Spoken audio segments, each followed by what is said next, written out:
This organization had a lot of momentum at the end of last season with the turnaround you had the second half of the year, and particularly the way the last game went. I'm wondering, how much of that momentum do you feel carries over into what's going on right now, particularly given the interruption and the disruption you've had in the last 6-7 months? I think I don't think any, to be honest with you. I think 2019 is in the past, and every year is a little bit different. This year's no different from that standpoint. So, the things that happened a year ago, good, bad, or good or bad, we were just kind of focused on getting better each and every day, and putting last year as last year, and just trying to improve, get better. Build some team chemistry, and learn and grow as a team right now. So I'm not really worried about anything that happened a year ago. Omar?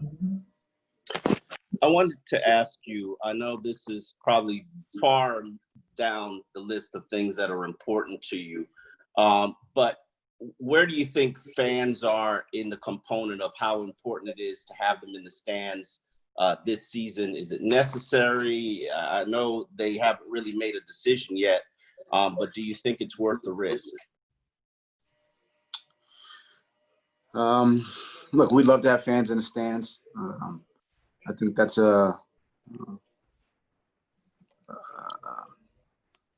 I'd love to have them, home, away.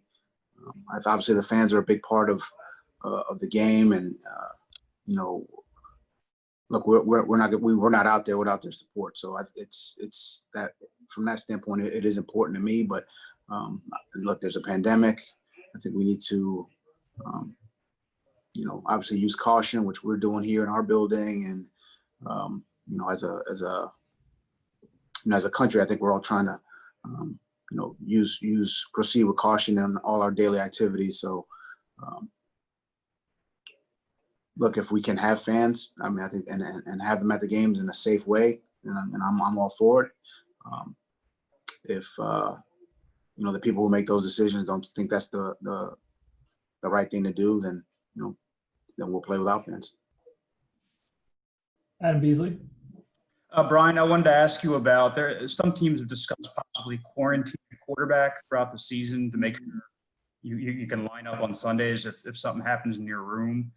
Have you given any thought to that? And if so, what would be the deciding factor, who to put in that quarantine? Yeah, we've looked into really every possible scenario. So that being one of them. Look, a lot of our meetings are Zoom right now, so everyone is, from that standpoint, is in a quarantine. So in a lot of ways, it takes care of it. Takes care of itself.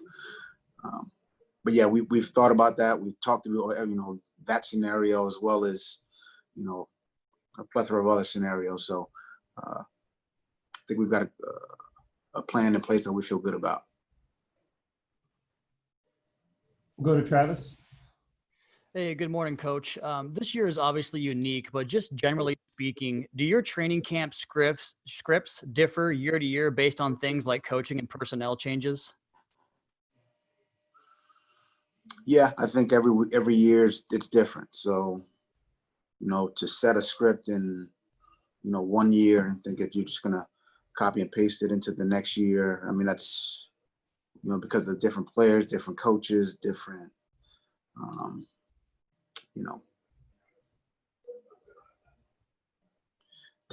different things that you're doing as a team. I think, on a daily basis, you got to be able to change, adapt, and be flexible. The same way you're going to want your team to be able to adapt and be flexible within the game. So, yeah, they change. The scripts change. The daily practice schedules change, and obviously this year, everything's a little bit different. So, anyone who's setting a specific, training camp schedule, practice, this year's definitely different. So, we're all gonna have to adapt. Kim Wolf? Hey, good morning, Flo.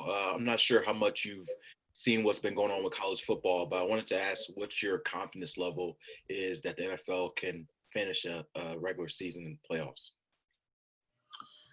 I mean, look, I think if we take things day by day and try to, use caution and, the testing that we're doing, continue the testing, distance, wear masks, and we just kind of string those days together. And we do that as an entire league, then we're going to put ourselves in the best position to, play, as many games as we can play. And that's really all we can do. To make predictions on whether or not we can do this or that, I mean, I don't want to get into all that. All I'll say is, we're going to try to wear our masks, wear our contact tracers, distance, and do the best we can. And look, this is obviously, we all know that, it's an airborne virus, and, people can get infected quickly. So all we can do is do our best to prevent that from happening. And I think if we do that, and we'll give ourselves a chance to play a full season, which is all, that's all we can do. Armando? Morning, Flo. I'm wondering if you could share your thinking in the hiring of Steve Marshall. And I know that putting together an offensive line is difficult. What are the challenges of doing it in 14 padded practices? I'm gonna get all your questions this week, Armando. So Marshall, 14. I'll get them all. Here. All right. So Steve, obviously, once we went with Chan, we wanted to, or I thought that was important to go with someone who was, familiar with that style of play. So that played a role in hiring Steve. And he's a good coach. He's a teacher, a very good teacher of O-line play. And he and I just had a good, I had a good feeling and a good vibe when we had our let's call our interview process. So he works well with Chan. He works well with the offensive staff. He's a good coach. He's a tough coach. He asks a lot of his players. And so far it's been good. Obviously we haven't, it's been all walkthrough, but we can only evaluate, what we've done so far. So I've been pleased with that. As far as the padded practices, look, it's going to be, this is going to be the least amount of work, across the league for all teams. Least amount of practice, no preseason games, in the history of the NFL. I think everyone kind of knows and understands that. So is it enough? It's going to have to be enough this year. So we're going to do our best to try to build the camaraderie on the offensive line, on the defensive line, in the quarterback room, in the DB room, as a coaching staff, and not make excuses about it only being this or only being that. Just do our best with the time we have. And again, every rep's going to be is that much more important. Every meeting's that much more important. That's the message we've conveyed to the players. Did I get them all, Armando? All right, good. Joe Shad? Flo, I wanted to ask you about Byron Jones. I know that, he joined the organization a while ago, but I don't think we've ever actually asked you to kind of tell us what you think he does well, and having watched all the film of him from his, Dallas, what are some of his strengths? How does he fit into what you want to do? Well, he's a smart player. He's a tough player. I think he can tackle. He's got good coverage skills. He's got length. He's got some leadership qualities, and he's a talented player. We're happy to have him. Obviously, there's some improvements he can make to his game, like all players, and like all coaches, like everyone. We can all improve, and get better. But yeah, we're pleased with him so far. I joke around with him a little bit. He wears some nice shoes, so I was on him a little bit today. but he's good. He's been fun to spend some time with, and it's nice to see guys getting to know each other, and guys from different teams, and just trying to pull this whole thing together. Yeah, no, very pleased with that addition. But look, we're still in the very early phase. We don't have pads on. We haven't put a helmet on. We got a long way to go, and he's got to make some improvements. We all have to make improvements, and if we hopefully will, I know he'll work towards that. Go to David Lang, WPLG. Good morning, Coach Flores. I had a question for you. With everything that's going on with college football, if there is not a college football season, how would that impact what you guys do organizationally in terms of scouting? Is that something that you guys are monitoring?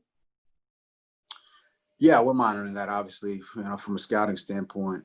This is the time where a lot of guys would be out on the road and, looking at the prospects for next season. Yeah, if there's not a college season, it's something we talked about. Chris, myself, Brandon, Marvin Allen. If we have a plan in place for how we're going to go about the scouting season, if there is no season,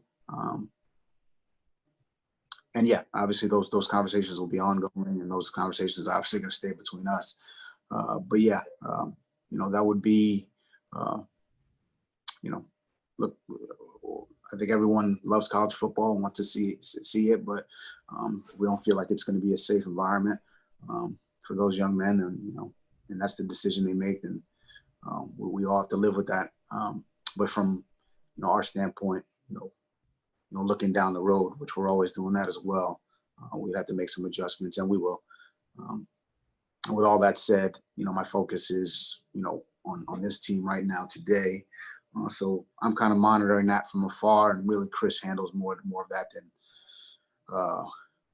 really all of that, I should say. So when he gets on, you guys can ask him about it. We've got time for one more. We'll go to Hal Haven. Hi, Brian. I wanted to ask you about Josh Boyer. You made a change at defensive coordinator. Why is Josh the right man for the job? Well, obviously, I've worked with Josh for a long time. He is a very good teacher defensively. He's tough. He's smart. He works extremely hard, and I think he's got good rapport with the players. So I'm very excited to see him lead the defense. I think he's going to do. I think he's going to do a good job, but at the same time, we got a long way to go and a lot of work to do. With these guys not even hitting the field yet in pads or even a helmet. So, but yeah, I'm excited for Josh, and I think he's going to do a good job with this opportunity.